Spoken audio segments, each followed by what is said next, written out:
If I had to tell the world what I've learned about love, I'd tell you this. Love doesn't vanish all at once. It slips through the cracks, like water leaking from a jar you thought was sealed. You don't lose someone in a single fight. You lose them in the moments you stop listening, in the silence after an apology that never came, in the comfort of routine, where effort quietly disappears. The biggest mistake we make in love is trying to hold on too tightly. We smother. We cling.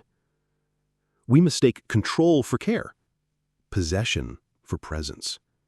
But real love doesn't beg to be held. It breathes. It needs space to grow, or it wilts under the weight of fear. Here's what I've learned. 1.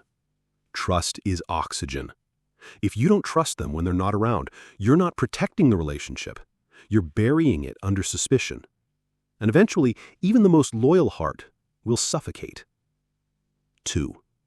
Be whole on your own. A relationship is not two broken people trying to feel complete. It's two individuals who already are, choosing to walk forward together. Love built on need crumbles.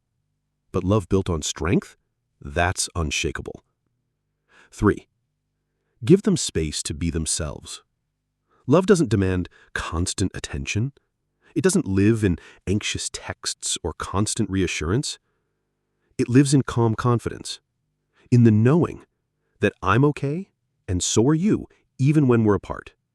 Because a partner who feels free beside you stays, not out of obligation, but out of choice. And 4, don't lose yourself trying to keep someone else. It's easy to confuse effort with sacrifice, but you should never have to shrink just to make someone stay. Love that asks you to become less isn't love. It's fear wearing a mask. And finally, if you love someone, show it. Not just in words, but in patience, in boundaries, in your willingness to become better, not to keep them, but because they inspire you to. If you're constantly chasing someone's love, maybe it's not love. Maybe it's a wound that keeps asking for attention. Let them breathe. Let yourself heal. And remember, if it's meant, it won't require losing yourself to keep it. That's how you lose someone. And that's how you learn not to ever again.